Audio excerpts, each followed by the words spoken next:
Bonjour à tous. Donc rapidement, petite présentation de Datadog. Donc pour ceux qui ne connaissent pas Datadog, on est une entreprise de monitoring en SaaS. On monitore des métriques, on fait de l'APM, des logs. Et au sens de la Cloud Native Foundation, on est un Cloud Native Service Provider. En revanche, dans l'équipe où je travaille, donc dans l'équipe infrastructure de Datadog, on est plutôt un end user, au sens où on gère des clusters Kubernetes. Et donc on utilise les outils open source de la communauté. Alors, ce que je vais essayer de partager aujourd'hui, c'est des leçons qu'on a appris en faisant tourner Kubernetes en production dans les gros clusters qu'on utilise aujourd'hui. Pour vous donner une idée, on fait tourner aujourd'hui plusieurs milliers de nœuds en production et on a plusieurs dizaines de clusters.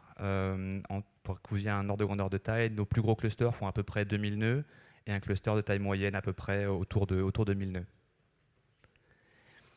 Et donc on est en production depuis à peu près un an. Et de temps en temps, assez souvent même, ça casse de manière plus ou moins intéressante. Et donc, on a eu l'occasion de voir plein de failure modes de Kubernetes. Et aujourd'hui, ce qu'on veut partager, ce que je vais partager avec vous, c'est des leçons qu'on a apprises, mais surtout dans des cas où on s'est vraiment tiré une balle dans le pied nous-mêmes, parce qu'on avait mal compris certains comportements ou qu'on n'avait pas fait attention à certaines choses. Alors, si vous avez fait tourner un peu Kubernetes à taille un peu large, sur des clusters un peu conséquents, vous avez probablement eu des problèmes DNS. C'est un problème vraiment récurrent et d'ailleurs, pour ceux qui suivent un peu l'activité communautaire de SIG Network dans le monde Kubernetes, il y a plein de travaux en ce moment sur le DNS pour le faire marcher mieux. Donc on a eu plein de problèmes différents avec le DNS. J'en ai pris un en particulier aujourd'hui. Ça commence toujours comme ça. Une équipe applicative vient nous voir et nous dit le DNS marche pas. Et alors évidemment, c'est toujours un peu transient, ça marche à peu près tout le temps, mais parfois pas. Et là, ce problème-là, c'est pendant un rolling update de Core DNS. Donc en fait, on utilise Core DNS pour fournir le DNS dans les clusters Kubernetes. Et donc, le service DNS est exposé avec une cluster IP. Et cette cluster IP est ensuite routée vers les pods IP, donc les pods Core DNS eux-mêmes. Et donc nous, dans notre cas, on utilise IPVS kubeproxy en mode IPVS. Donc pour ceux qui connaissent Kubernetes, il y a deux modes pour faire tourner kubeproxy. IPTables, qui est le mode le plus classique aujourd'hui, c'est le mode par défaut. Et IPVS, qui est un mode qui a été introduit un peu plus récemment dans Kubernetes et qui scale beaucoup mieux. Et donc en fait, comment ça marche avec IPVS? C'est que l'application, quand elle veut faire une requête DNS, elle parle à la cluster IP. Et cette cluster IP est transformée par IPVS. Et donc IPVS modélise cette cluster IP avec un virtual server IPVS. Et chaque pod qui sert Core DNS est un back-end de ce virtual server. Donc là, typiquement, vous voyez, il y a trois pods qui servent le service DNS. Et donc, quand on veut parler au service DNS, on parle à cette virtual IP et le service est routé vers les pods. Un point qui est important, c'est que pour router le trafic d'une même connexion toujours vers le même nœud, IPVS utilise un mécanisme de contract qui ressemble à celui de Linux, mais qui est propre à IPVS. Et donc, si par exemple, il y a du trafic sur une connexion qui vient du port X de l'application A, IPVS va le noter dans sa table de tracking pour être sûr que chaque prochain paquet sera bien envoyé vers le pod A sur le port 53. Donc ça, c'est comme ça que ça marche. Et quand on fait un rolling update, ce qui va se passer, c'est qu'il y a un nouveau pod qui va apparaître. Donc sur mon exemple D, le pod A va disparaître. Le problème, c'est que l'entrée dans la contract n'est pas expirée à ce moment-là. Et donc, en fait, il faut attendre que le TTL de la connexion expire. Et par défaut, dans IPVS, le temps d'expiration des connexions est de 5 minutes pour UDP. Et donc, qu'est-ce qui se passe à ce moment-là si on fait beaucoup de requêtes? Il y a des très grandes chances que l'application réutilise le même port source. Et si jamais l'application, au bout d'un moment, réutilise le port X, IPVS va voir dans sa contract qu'elle a déjà une connexion pour ce port. Elle va envoyer vers le trafic vers le pod A. Et il se trouve que, comme vous le voyez en haut sur le schéma, sur le virtual server de DNS, il n'y a plus de pod A, et donc IPVS va tout simplement dropper le paquet. D'accord? Et donc, la requête DNS est complètement droppée, et donc elle time out au bout de quelques secondes. Alors, il y a une solution dans IPVS. Alors, il y a plein de tunables, plein de sysctl qu'on peut changer. Et il y en a un qui permet d'adresser ce problème en faisant en sorte que si jamais on essaie d'envoyer un paquet à une connexion pour laquelle il n'y a plus de back-end, le paquet est immédiatement droppé, donc l'écriture rate, et le résolveur va refaire une connexion. Donc ça, c'est bien, mais il se trouve qu'au moment où dans l'équipe kubeproxy, ce paramètre a été ajouté, on avait déjà introduit la full termination. D'accord? Donc la graceful termination, c'était pour adresser le problème que j'ai tout à l'heure, hein, qui n'est pas spécifique à UDP. C'est que si jamais un backend disparaît, le trafic peut terminer nulle part et dropper par le kernel. Et donc l'idée de la graceful termination, c'est de dire, pour les nouvelles connexions, je ne veux pas établir de connexion vers les pods qui sont en train de se terminer. En revanche, pour les nouvelles connexions, on va toujours partir vers les nouveaux. Et donc la façon de faire ça avec IPVS, c'est de setter le poids à 0, et c'est ce que fait QProxy. Donc ça marche bien, mais dans ce cas-là, vous voyez que la connexion existe toujours, et donc le paramètre que je vous ai tout à l'heure qui supprime et qui fait que l'écriture rate, ben, va pas marcher, puisque la connexion est toujours avec un poids de 0. Et toujours la même chose, hein, si on a beaucoup de requêtes, on va finir par réutiliser le port. Et cette fois, le trafic ne va pas être droppé par IPVS parce qu'il connaît le backend, hein, avec un poids 0. Par contre, il va partir sur le réseau. Si le pod est terminé, ben, la requête va arriver de nulle part non plus. Et donc ça nous a causé pas mal de problèmes. C'est que pendant longtemps, les rolling updates core DNS ont été un peu pénibles à cause de ça. Aujourd'hui, la bonne nouvelle, c'est que la communauté QProxy a pris la décision de dire on ne fera pas de graceful termination pour UDP. Et donc le paramètre dont je vous parlais tout à l'heure va permettre de faire en sorte que si on essaie d'écrire sur un backend qui a disparu, l'écriture rate et à ce moment-là, ça va marcher. Et bon, si ça vous intéresse, la pull request est là, elle a été mergée il y a quelques jours et elle sera réalisée dans toutes les prochaines versions de QProxy. Alors, un autre problème, hein, ça commence par une équipe applicative, cette fois, qui nous appelle et qui nous dit ben, j'ai des jobs Kubernetes qui ne démarrent pas. Et il se trouve que ben là, on commence à regarder, hein, et pour une fois, ce n'est pas un problème DNS. Et l'application n'arrive pas à récupérer les images. Et comme vous pouvez le voir ici dans cet extrait sur un namespace, il y a beaucoup d'erreurs où en fait, les pods ne peuvent pas démarrer parce que les kubelets n'arrivent pas à récupérer les images. Donc c'est assez étonnant parce qu'on utilise des registries des cloud providers et en général, ça se passe très bien. Et donc on commence à regarder le nombre de téléchargements d'images qui ont été observés depuis quelques heures. Et on se rend compte que vous voyez sur le graphe, en temps normal, on télécharge quelques images ou quelques dizaines d'images par minute. Et là, tout à coup, il y a un gros pic. Et tout à coup, maintenant, on est à plusieurs milliers. Et même, vous voyez, le pic, il monte haut et puis il stagne très très plat. Et après, il remonte un coup. Donc c'est un peu un motif un peu étonnant. Et donc, on est intrigué. On commence à regarder dans le détail qu'est-ce qui se passe sur ces appels. Et on se rend compte que beaucoup de requêtes ratent quand, en recevant une réponse HTTP 429, donc une erreur qui dit trop de requêtes. Alors, qu'est-ce qui s'est passé? Donc, on a un daemon set qu'on déploie sur tous les nœuds et qui récupère des données dans un bucket de manière régulière. Et là, ce qui s'est passé, c'est que pour des raisons de sécurité, il y a eu un nettoyage sur les permissions des buckets. Et tout à coup, le daemon set ne pouvait plus récupérer ces données. Et donc, tous les pods du daemon set sont entrés en crash to backoff. Et ils étaient très bien configurés avec cette configuration-là, image pull policy always, qui veut dire que même si on a l'image localement, à chaque redémarrage du pod, on la retélécharge. Bon, on avait à peu près 1000 nœuds, d'accord, à ce moment-là dans le cluster. Et il se trouve que nos nœuds n'ont pas d'adresse IP publique. Et donc, ils passent tous par des instances NAT pour récupérer leurs images. Et donc, tous ces pods-là, toutes les quelques secondes et quelques minutes, récupèrent une image à travers ces 3 instances. Et les cloud providers font du rate limit par IP. Et donc, très, très rapidement, on a atteint le quota limite du cloud provider. Et il se trouve que, comme le crash to backoff n'est pas très agressif, on n'a pas atteint le quota par minute ou par heure. On a atteint directement le quota, au bout de quelques heures, le quota journalier. Donc, on ne pouvait plus pouler d'images pendant 24 heures. Donc c'était une situation un petit peu inconfortable. Et donc on s'est dit, super, on n'a qu'une solution, on remplace les instances NAT pour avoir des nouvelles IP. Donc ça se passe très bien. Et tout à coup, il y a des applications qui nous disent, j'arrive plus à accéder à ma base de données. Donc voilà, parce qu'en fait, Cloud SQL, la méthode de sécurisation normale, c'est de whitelister des IP. Et évidemment, les IP qui étaient whitelistés, c'était les IP des anciennes NAT. Alors on a continué à essayer d'améliorer notre solution. On s'est dit, ce qu'on va faire, c'est qu'on va faire en sorte de contrôler l'admission des pods et d'empêcher tous les pods qui ont comme tag latest. Comme ça, on est sûr que, parce que quand le tag est latest, la pull policy c'est toujours always, parce que le kubelet va essayer de retélécharger à chaque fois. Et donc on a appliqué ça massivement à tous les workloads qu'on a, les déploiements, set full set, daemon set, job et pod. Et donc ça marchait très bien, jusqu'au jour où une équipe nous dit je ne comprends pas, j'arrive pas à scaler mon déploiement.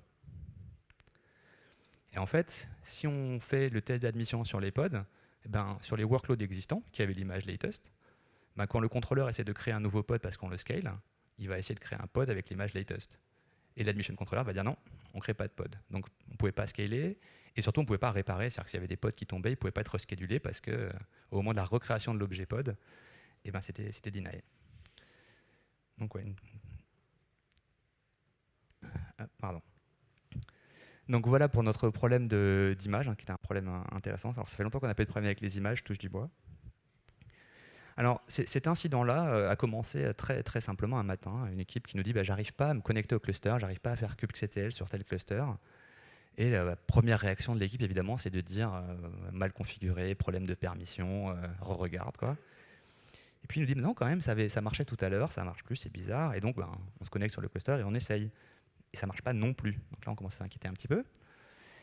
Et on commence à aller voir un peu dans quel état sont les API serveurs du cluster en question. Donc, je ne sais pas si vous voyez bien sur le graphe là. Donc ça, c'est le load sur les API serveurs. Donc le load normal sur un API server, c'est je sais pas, entre 1 et 2 sur des machines avec Quicker. Et comme vous pouvez le voir, là, il y a des pics à 50 à peu près. Donc on a des API serveurs qui ont des pics de load à 50. Donc évidemment, ils ne répondent pas très bien. Alors, on continue à regarder et on voit bien qu'il y a d'autres problèmes, hein. Je ne sais pas si vous voyez là, ça c'est la mémoire disponible sur les machines des API serveurs. Elle s'écroule bien vers 0, quoi. Et donc là, ce qui se passe, on commence à regarder, on se rend compte que le système tue les API serveurs, hein, donc il hoomkill les API serveurs parce qu'il n'y a plus de mémoire sur la machine. Et donc les API serveurs redémarrent, doivent refaire leur cache. Donc pas étonnant que kubectl ne marche pas très très bien. Alors ça, c'est moins un problème, ça serait intéressant juste pour expliquer la suite, c'est que tant qu'on regardait tout ce qui se passe sur les API serveurs, on se rend compte aussi que le trafic réseau est bien plus élevé qu'avant. C'est-à-dire le trafic sortant est bien plus élevé qu'avant. On ne sait pas trop pourquoi, vous allez voir juste après. Alors, la première chose qu'on a fait à ce moment-là, c'est qu'on se dit qu'est-ce qui s'est passé, qu'est-ce qu'on a changé. Et il se trouve que quelques minutes avant le problème, on avait updaté un daemon set, encore un, qui s'appelle Kube2IAM. Et alors, je ne sais pas si vous connaissez Kube2IAM. Kube2IAM, c'est un projet qui permet d'avoir un démon qui tourne sur chaque machine et qui va être un pseudo-serveur de metadata AWS pour que chaque pod sur une machine puisse avoir des permissions AWS différentes et pas hériter des permissions globales de la machine. Donc ça permet d'avoir très très peu de permissions sur la machine elle-même et que chaque pod, en fonction de la notation sur le pod, puisse avoir un rôle particulier qui lui donne des droits particuliers pour accéder à S3, à SQS, à d'autres services Amazon. Donc on avait eu un problème avec Kube2IAM, on avait dû le patcher, on avait testé, ça s'est très bien passé, et puis là on se rend compte que on l'a déployé et on a eu des problèmes, et donc on commence à regarder comment se comporte ce daemon set, et on voyait le nombre de restarts. Alors je ne sais pas si vous voyez bien l'axe d'ordonnée, mais ça monte à genre 300, 400 toutes les quelques minutes, quoi. Ça fait beaucoup de restarts de Kube2IAM. Et pourquoi Kube2IAM est restarté? C'est parce qu'il consomme trop de mémoire et qu'on a mis une limite mémoire. Je ne me souviens plus combien c'était, ça devait être à peu près 60. Et donc, comme les pods consomment plus de 60 de mémoire, ils sont tués par le C-group, ils consomment trop de mémoire. Et donc, on se dit, c'est bizarre, ils consomment plus de mémoire. Bon, on commence à augmenter la limite. Donc, vous voyez, la limite, c'est la courbe violette en bas. Donc, en bleu, c'est l'utilisation. Et en violet, c'est la limite qu'on augmente à la main en se disant, pourquoi ça ne marche pas, pourquoi ça marche pas. Donc, on la passe de 60, 128, 256, 512 à 512. Ça commence à aller mieux. C'est quand même bizarre parce que ce daemon set, ça fait longtemps qu'il tourne. Il prenait quelques mégas de mémoire et puis maintenant, il en prend à peu près 300. Bon. Et donc, on essaie de réfléchir à ce patch et on re-regarde le patch en question qu'on a fait. Et on se rend compte que dans ce patch, il y a une toute petite typo. Alors, je vous disais tout à l'heure que pour donner des permissions aux pods, Kube2IAM regarde l'annotation des pods pour savoir quel rôle AWS assumait. Et donc, ce que fait Kube2IAM, c'est qu'il synchronise tous les pods de la machine. Et donc, il fait un filtre. Il dit, je veux avoir en mémoire tous les pods associés, schedulés sur ce nœud. Et il se trouve que pendant le patch, petite optimisation, petit changement, le filtre a été supprimé. Et donc, tout à coup, Kube2IAM, tous les Kube2IAM, donc les 1000 Kube2IAM du cluster, se sont mis à synchroniser l'ensemble des pods du cluster au lieu d'en synchroniser une petite dizaine.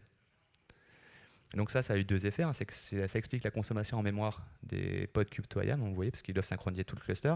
Et surtout, ça explique le trafic réseau sur les API serveurs, parce qu'il faut à chaque fois envoyer les infos à tous les pods. En plus, ils redémarrent, donc vous imaginez le trafic que ça fait.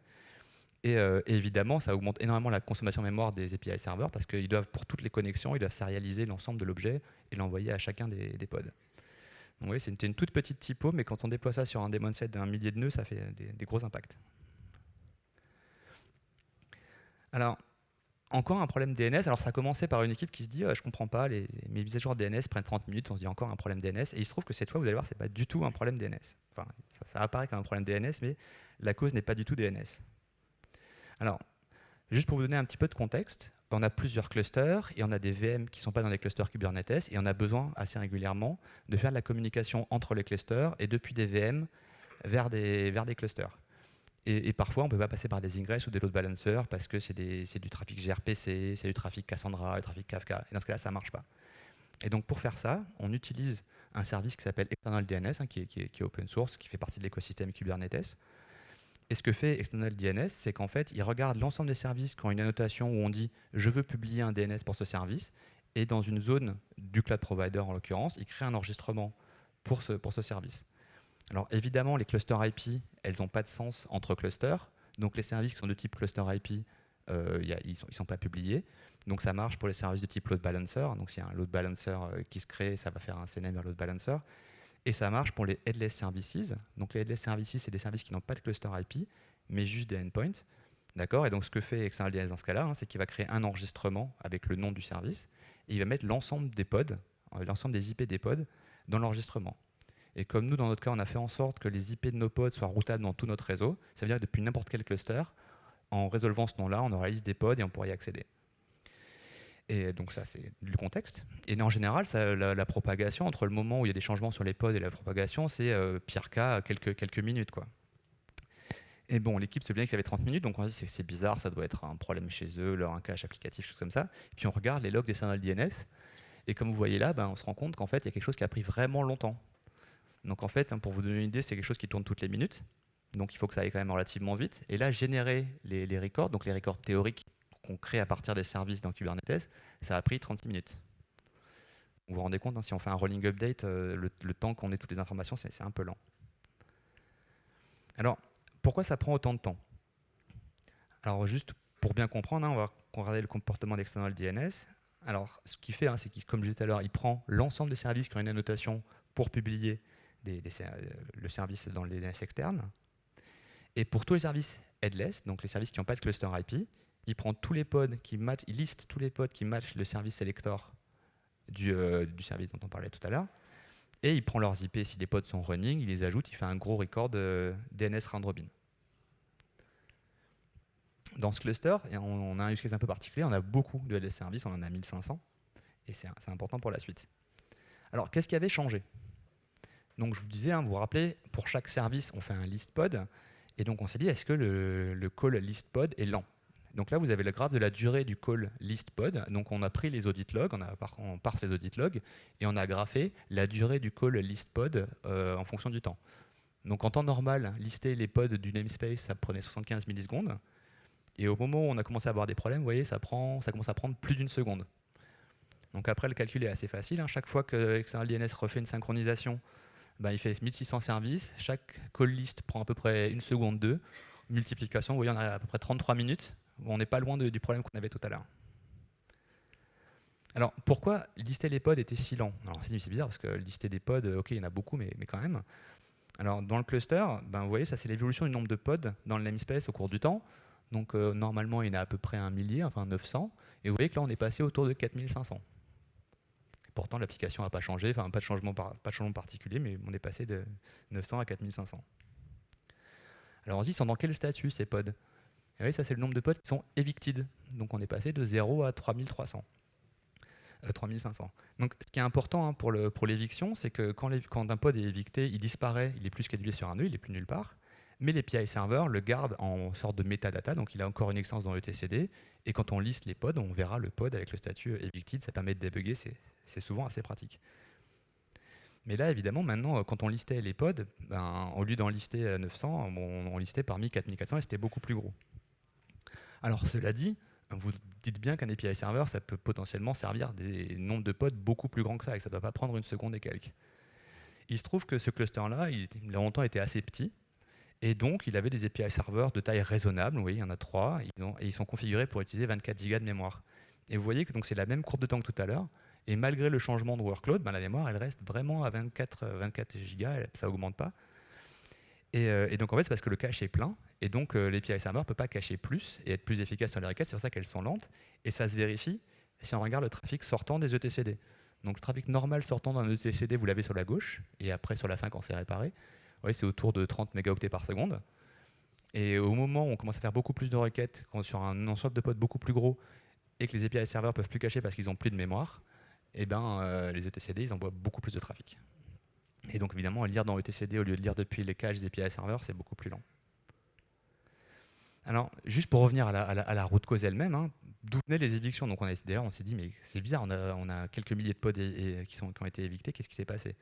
Donc ça, hein, c'est on a regardé les events Kubernetes et on s'est rendu compte qu'il y avait beaucoup d'évictions. Donc vous voyez, les courbes là, elles montent quand même jusqu'à 160. Et on s'est demandé pourquoi les pods étaient évités. En fait, la raison, c'est parce qu'il y avait plus de place sur les disques, hein, donc les nodes étaient en mode disk pressure. Et vous voyez, ça c'est le graphe d'utilisation des disques. Donc en temps normal, ben, c'est très plat, hein, il y a très peu de changements d'utilisation des disques. Donc en fonction des machines, entre 30 et 60%. Et vous voyez qu'il y a un moment, il y a un petit truc qui se passe, et tout à coup, on passe un peu haut. Et en fait, quand on dépasse 85% d'utilisation, c'est la configuration par défaut, le kubelet dit oh là là, j'ai plus de place sur le disque, il faut que je fasse de la place. Et il essaye d'être malin. Donc en fait, il y a plein d'heuristiques. Donc il essaie de faire de la place sur le disque. La première chose qu'il fait, c'est très sympa, il essaye de supprimer les conteneurs qui sont plus utilisés. Ensuite, il essaie de supprimer les images qui sont plus utilisées. Donc vous voyez, le gros bloc là est assez sympa, hein. Il a réussi à libérer assez de place sans toucher au pod. C'est cool.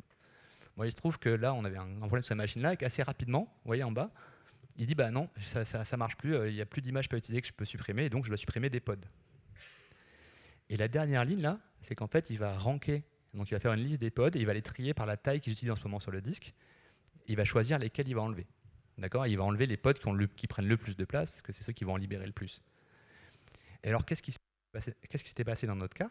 Ben, en fait, l'application elle a un cache, et ce cache utilise un empty-dir, donc en fait ça revient finalement à un répertoire sur le disque de la machine. Et il y a eu un changement dans le pattern de trafic, et tout à coup le volume de cache a explosé, hein, de quelques gigas c'est passé à plus de 10, 15 gigas. Et donc ben, ce pod a commencé à occuper énormément de place, et donc ça a entraîné toute la chaîne dont je vous parlais tout à l'heure. Donc pour réparer ça, il y a plein de choses. Il y a d'ailleurs un truc que j'ai pas mis, c'est il faut absolument qu'on augmente la mémoire des API serveurs dont je vous parlais. Ensuite, en fixe rapide, hein, il y a pod évicté. Donc ça marche immédiatement. Et vous vous rappelez, je disais tout à l'heure que les pods qui sont en statut évicté, ils restent dans l'API serveur, ils ne restent pas de manière infinie. En revanche, la garbage collection des pods qui sont en statut, elle n'est pas très agressive, hein, ça arrive au bout de 12 500, quand il y en a 12 500, donc ça n'arrive pas tout de suite. Donc c'est quelque chose qu'on peut réduire largement pour être plus efficace. Et enfin, donc je disais tout à l'heure que XML DNS fait à chaque synchronisation une liste de tous les pods pour chaque service, c'est pas très efficace. Le pattern normal pour faire ça dans Kubernetes, c'est d'utiliser un informer qui va cacher dans la mémoire de l'application l'ensemble des pods qui nous intéressent. Et donc ça, hein, ça a été fixé upstream, et on ne l'a pas encore déployé, mais les premiers tests sont extrêmement prometteurs, au sens où le nombre de requêtes sur les API serveurs vont être beaucoup plus faibles, et surtout, le temps de génération théorique des enregistrements va être beaucoup plus rapide. Donc là, on va passer à un problème complètement différent. Pour le coup, c'est pas un matin, c'était un après-midi. Il y a l'équipe de log qui me dit je ne comprends pas sur les logs qui viennent de votre plateforme. Le volume de logs a été multiplié par 20. C'est bizarre quand même, x 20. Et puis on envoie quand même beaucoup de logs parce qu'il y a tous les logs des composants Kubernetes, tous les logs des kubelets, de conteneurs D. Bon, ça fait beaucoup de logs. Donc multiplier ça par 20, ça faisait quand même beaucoup. Et donc on regarde les logs et vous voyez, c'est la courbe qui est là. Hein. En fait, ils avaient raison, les logs avaient bien été multipliés par 20. Et par contre, là, c'est les logs par source, donc comment les logs sont tagués dans Datadog. Et vous voyez qu'il y a quand même une grosse barre bleu clair et une barre bleu foncé qui sont parties de quasiment rien et qui prennent toute la place. Et en fait, cette source-là, c'est, donc on ne doit pas le voir, mais c'est GoAudit. En fait, ce qui s'était passé, c'est que l'équipe sécurité, pour des raisons de sécurité, s'est dit on va activer l'audit sur toutes les machines, on va déployer un daemon set, activer l'audit et collecter les logs. Il se trouve que ça avait été testé sur des tout petits clusters, sur des clusters de 1000 ou plus de 1000 nœuds. C'était très volumineux. Alors, il y a plein de raisons pour ça. C'est qu'en fait, une machine qui fait dans des Kubernetes, elle a un profil d'audit log très différent d'une machine classique parce qu'elle fait énormément de syscall, elle fait énormément d'appels à iptable, donc elle génère un nombre de logs gigantesque. D'ailleurs, vous le voyez bien ici, quoi. Donc pour réparer ça, hein, ce qu'on a fait, c'est qu'on a supprimé, d'abord l'équipe de log a dit si ces logs vous intéressent pas, parce qu'il y en a trop, pour le coup c'était pas très intéressant, on drop tout directement dès qu'ils arrivent sur la plateforme, on les drop, donc ça c'était facile. Et on se dit, bon, on va quand même nettoyer. Donc, on a supprimé le daemon set et on travaille avec les équipes de sécurité pour faire en sorte que ça se passe mieux dans le futur. C'était une bonne surprise. Donc, un autre incident assez étonnant, hein, c'est une équipe applicative qui nous dit ben, on avait des fronts au web, on en avait 60, et le trafic n'arrête pas d'augmenter, donc on rajoutait 60, 65, 70, et on a voulu passer à l'autoscaling de Kubernetes, donc à l'horizontal pod autoscaler, et tout à coup, tous nos pods ont disparu. Ça, c'est l'histoire. Et donc, ben voilà, hein, l'histoire, c'est ça. Donc, c'est un déploiement avec 60 réplicas. Ça, c'est ce qui tournait. Et l'équipe me dit, bah, nous, ce qu'on a fait, hein, c'est on a déployé ça. Donc, l'horizontal pod autoscaler. La target CPU était bonne. Hein, et donc, en fait, ce qui est censé se passer là, c'est qu'il y a un nouveau contrôleur. Donc, c'est le horizontal pod autoscaler qui est le contrôleur dans ce cas-là, qui va lui gérer le nombre de réplicas dans le déploiement en fonction d'une métrique. Donc, ça a l'air très bien. C'est ce qu'on voulait faire. Et a priori, la métrique était bonne. Tout avait l'air bien. Alors, vous doutez que pour que ça marche, il faut supprimer le nombre de réplicas du déploiement, d'accord? Parce que forcément, il ne faut pas mettre un réplica fixe, il ne faut pas en mettre du tout. Et ensuite, c'est le HPA, enfin, le Horizontal Pod Autoscaler, qui va gérer les réplicas. Donc, l'équipe a fait ça.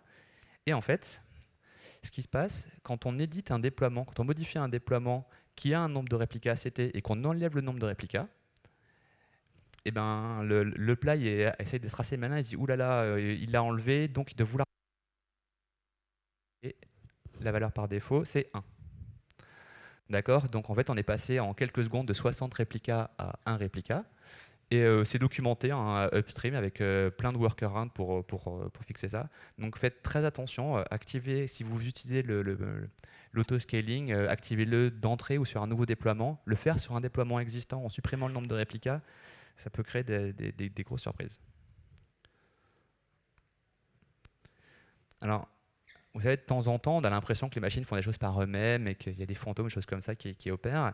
Et donc là c'est pareil, encore même genre d'expérience. Hein, c'est l'équipe qui gère les clusters Cassandra nous contacte un matin et nous dit je comprends pas, hier soir, j'ai déployé un cluster Cassandra de plus de 100 nœuds, j'ai testé, tout marchait très bien, et je suis revenu ce matin, il n'y avait plus rien, quoi.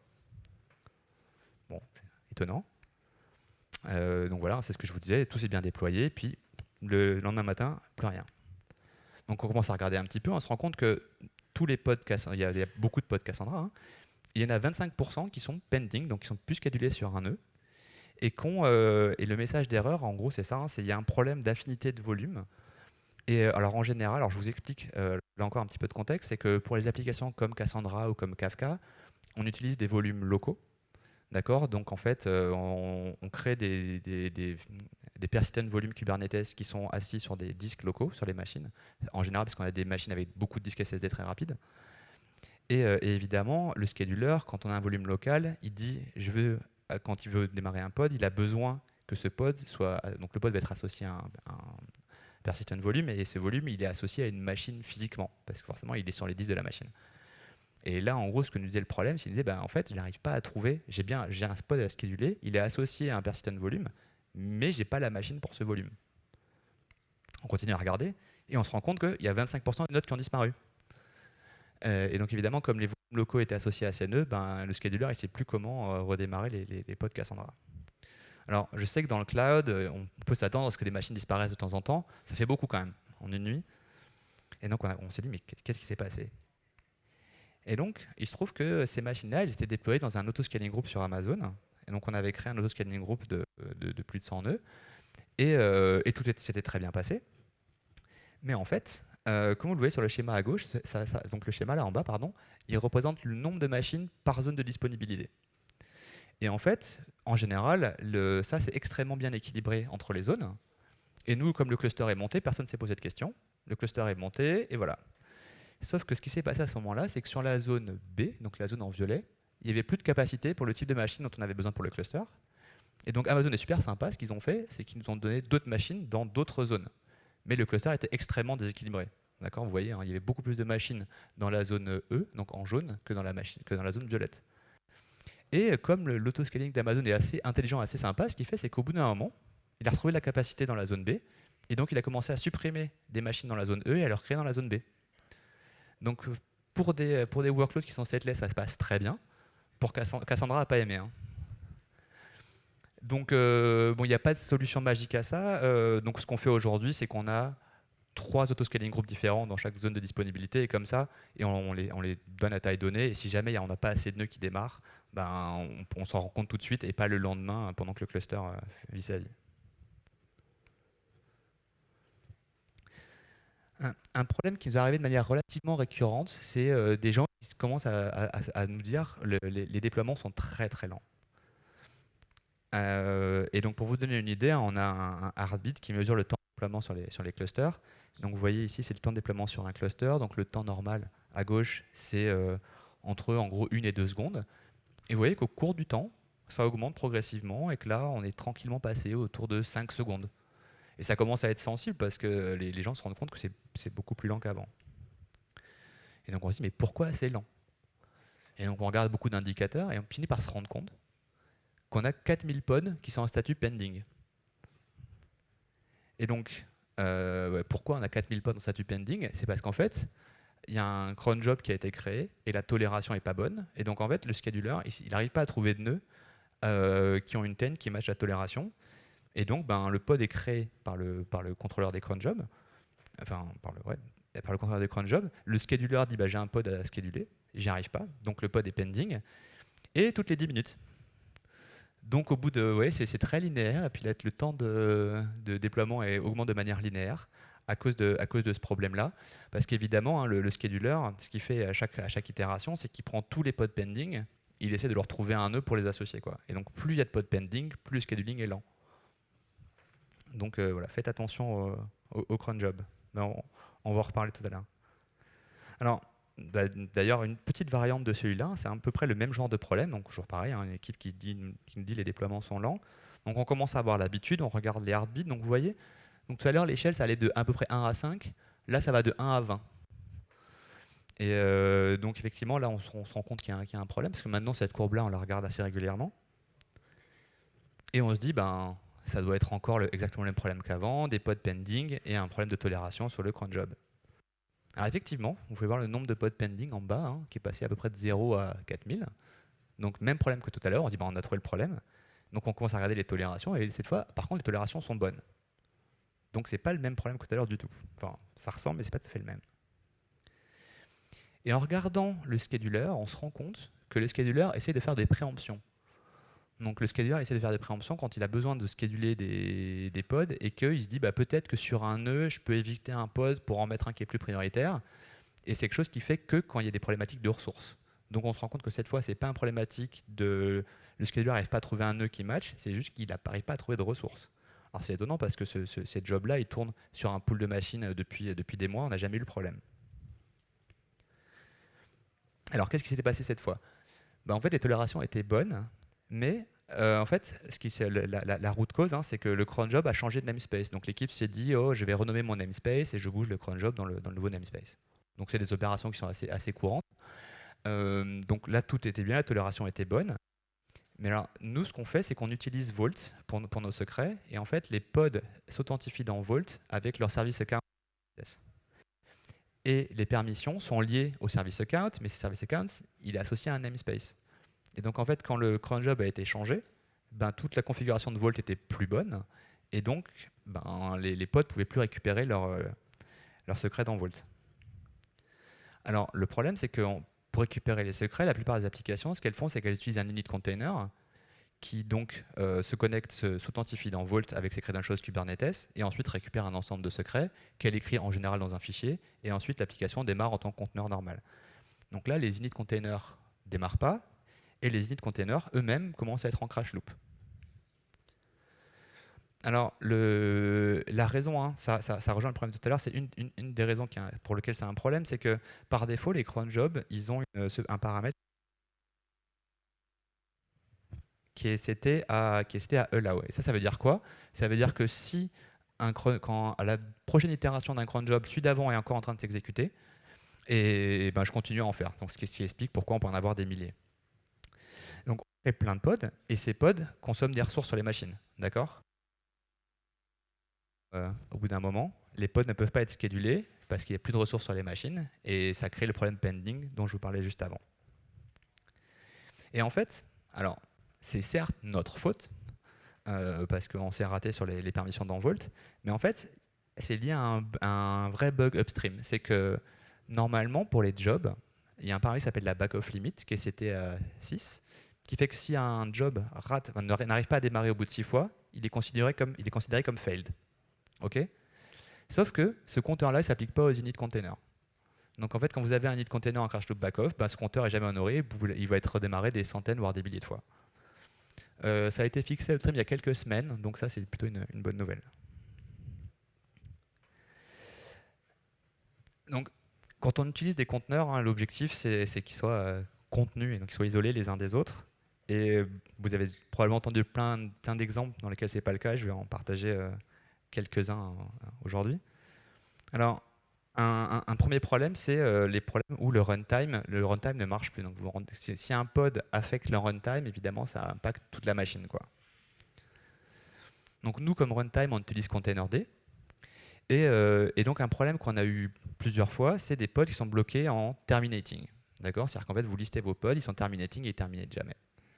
Et la raison pour ça, en général, c'est parce qu'il y a un problème sur le runtime. Il y a plein de possibilités, mais c'est en gros le problème. Et donc, il y a quelqu'un qui me dit j'arrive pas à terminer un pod, allez voir. Donc, on se connecte sur la machine, on regarde, et on se rend compte qu'on n'arrive plus à avoir les infos sur le pod. Et en listant les process, on voit un truc comme ça. Donc, vous voyez, hein, donc le shim, c'est le process qui est lancé par contenerd et qui va porter tout le conteneur. Et vous voyez là qu'il y a plein de defunct. Donc ça, c'est des zombies. Et en fait, je vous ai fait un tout petit extract, parce qu'en fait, si vous voyez le PS qui est là, il y avait 16 000 zombies sur la machine. Et donc évidemment, là, c'est même plus le runtime qui a des problèmes, c'est le kernel qui commence à avoir des problèmes. Et alors, pourquoi ce problème? C'est que l'application en question, donc vous pouvez le voir, hein, c'est des Redis, et ils se sont dit, on va faire une readiness probe pour nos Redis. Et il y a deux choses importantes. Donc, cette readiness probe, c'est un script, c'est un exec, donc un script qui est exécuté sur le pod, qui vérifie, qui fait un ping Redis et qui vérifie que Redis répond. Et il y a un timeout qui est seté à 1 seconde. Il se trouve que de temps en temps, la commande ping prenait plus d'1 seconde. Dans ce cas-là, c'était killé par le kubelet, hein, qui termine l'exécution, parce que ça a pris plus d'1 seconde. Que le process en question, il est tué, mais il n'y a personne pour ripper le children qui est là, que le child qui est là. Vous voyez, parce que le process 1 dans le conteneur, là, c'est Redis. Et donc, ça crée un nombre de zombies infini.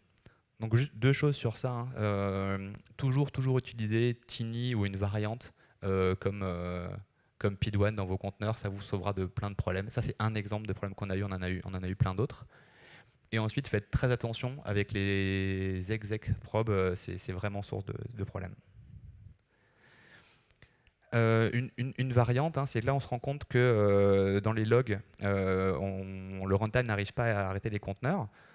Et dans ce cas-là, en fait, on voit un process qui est dans l'arbre qui est là. On essaie de tuer le process en question parce qu'il est bloqué. Il ne se passe rien. On essaie de le tuer en faisant un kill-9. Il ne se passe toujours rien. Et en fait, on se rend compte que le process est ininterruptible. Alors, c'était intéressant parce que je me suis dit, mais qu'est-ce que fait ce process qui est ininterruptible? Voilà. Et en fait, ce process, il est bloqué dans une fonction du kernel qui s'appelle refrigerator. Donc, c'était un matin où je me suis dit, ça va être une journée sympa. Bon, il se trouve qu'en fait, c'était pas si compliqué que ça. En fait, il y avait un problème de driver NVMe sur la machine et il y avait une I/O qui était bloquée, donc c'est pour ça que le process était ininterruptible. Et il se trouve que quand on détruit un pod, la première chose que fait le runtime, c'est qu'il freeze le cgroup. Donc ça veut dire quoi? Ça veut dire qu'il freeze tous les processus dans le conteneur pour être sûr qu'il n'y a plus rien qui va forker, plus rien qui va se passer, et ensuite il est d'un tout. Et il se trouve que la fonction qui fait le freeze, c'est refrigerator, et cette fonction elle ne pouvait pas marcher parce que l'I/O était bloquée sur le problème de driver. Donc ça fait partie des choses, hein, qui dépassent donc le confinement du pod. Un truc qui est assez classique, qui nous arrive assez souvent, c'est des problèmes de performance, donc des workloads applicatifs qui impactent les performances. Donc ça commence avec des symptômes relativement simples, hein. Mon déploiement est lent, et mes pods mettent plus d'une minute à démarrer une fois qu'ils sont schedulés. Alors, quand ça se passe, hein, quand sur un groupe de machines, pour une application, on a des problèmes de déploiement, on se connecte sur la machine, enfin, la première chose qu'on fait, c'est qu'on regarde le load sur la machine. Donc vous voyez, le problème, il a été résolu vers entre 12h et 16h au milieu du graphe, hein. Avant c'est le problème. Donc ça, c'est des machines avec quelques corps. Vous voyez que c'est des machines, le load est vraiment très... Ouais. Et la raison pour laquelle le load est élevé, c'est qu'en fait, ces machines, elles consomment pas mal d'IO. Donc ça, c'est le graphe du bas. Donc vous voyez la courbe bleu clair, elle consomme plus de 100 IO par seconde. Et sur la courbe du milieu, qui est la courbe qui pose vraiment le problème, on ne voit pas la courbe bleue au début, parce qu'en fait, elle est à 0. Et ça, c'est la burst balance des EBS. Donc pour ceux qui ont l'habitude d'Amazon, en fait, les EBS, on a le droit de consommer plus d'IO que ce qui est garanti. Mais si jamais on dépasse, après, on est capé à la limite. Et donc là, on a 0 de burst balance. Donc ça veut dire qu'on ne peut pas dépasser la limite. Et en général, quand on a ça, c'est que de manière systématique, on consomme plus que ce qu'on a le droit de consommer. Et c'est ça qui explique le load très élevé sur la machine, hein, parce qu'en fait, les IO sont très très lentes parce qu'on est rate limité par AWS. Alors, on s'est dit, mais pourquoi ces machines ont un load si élevé? Donc, on parlait du DNS tout à l'heure, alors c'est pas complètement lié au DNS cette fois. Il se trouve que pour diagnostiquer tous nos problèmes DNS, on log toutes les requêtes DNS. D'accord? Et vous voyez le graphe là, bah, tout à coup, le nombre de requêtes a explosé et on log toutes les requêtes pour faire des statistiques, savoir qui parle à qui et qui potentiellement pose problème. Et donc, en fait, ce groupe de machines faisait tourner Core DNS et il y a une application qui a démarré, qui s'est mise à faire plus de 5000 de requêtes DNS par seconde et elle les a écrites sur disque. Ce qui explique forcément un grand nombre d'IO. Donc, on a dit à l'application, plutôt d'utiliser le serveur Core DNS de tout le monde, utilise un cache local, ça se passera beaucoup mieux. Donc, on a reconfiguré l'application pour utiliser un cache local et vous voyez, donc les courbes vont beaucoup mieux.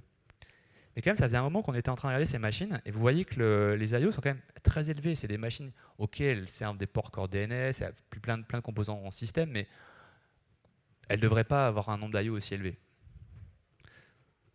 Vous vous souvenez de l'audit tout à l'heure? on avait supprimé le daemon set. En revanche, l'audit, quand on l'active dans le kernel, il ne se désactive pas magiquement.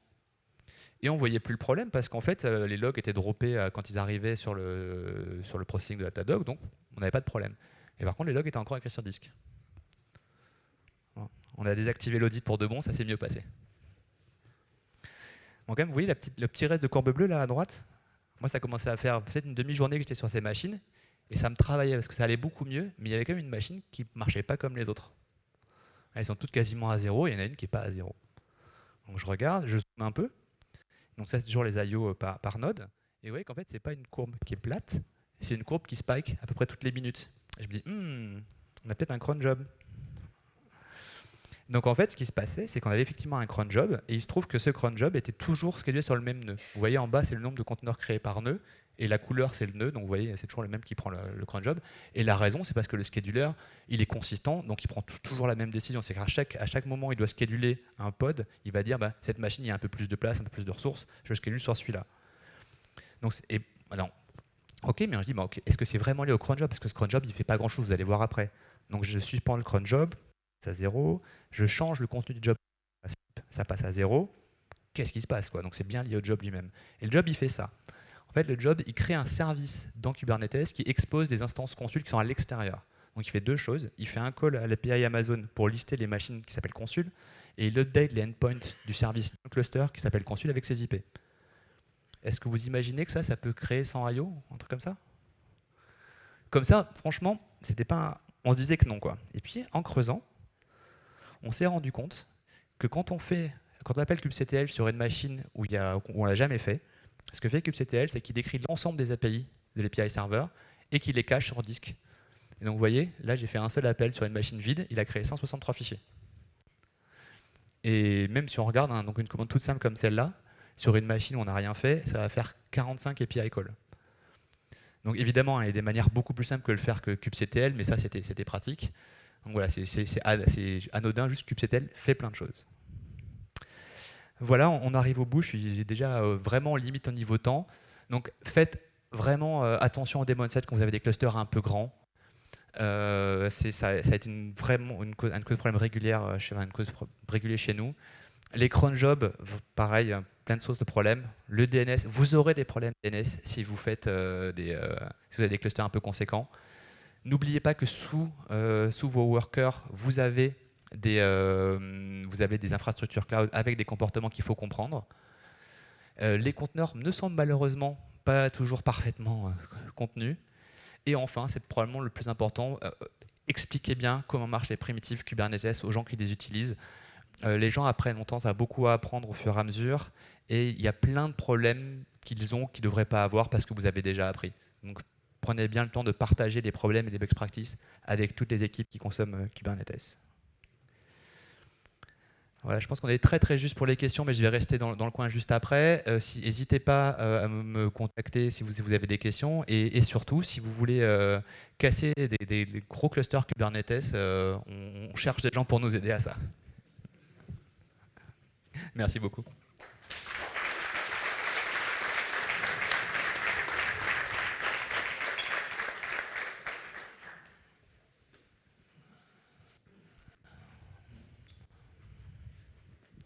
Bonjour.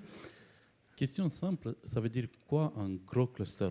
Un nombre de nœuds? 1000, 500, 200? Ouais, nous on a commencé à devoir vraiment regarder ce qu'on faisait à partir de, je dirais, 100, 200 nœuds, on commence à avoir les premiers problèmes. Et après, 1000, c'est aussi un moment où il se passe des choses. Ouais. Et aujourd'hui, on n'a pas de cluster de plus de 2000 nœuds. Il y a beaucoup de travaux qui sont faits par la communauté pour rendre ça bien plus scalable. On espère pouvoir tourner de manière confortable des clusters de 5000 nœuds en début 2020. Il y a beaucoup de travail dans la communauté Kubernetes pour faire en sorte que ça scale mieux. Aujourd'hui, le support, ce qui est supporté normalement, c'est 5000. Nous, on ferait pas plus de 2000, pas plus de 2000, 2500. Et encore une fois, ça dépend beaucoup des workloads. C'est pour nos workloads, on est confortable avec 2000, 2500.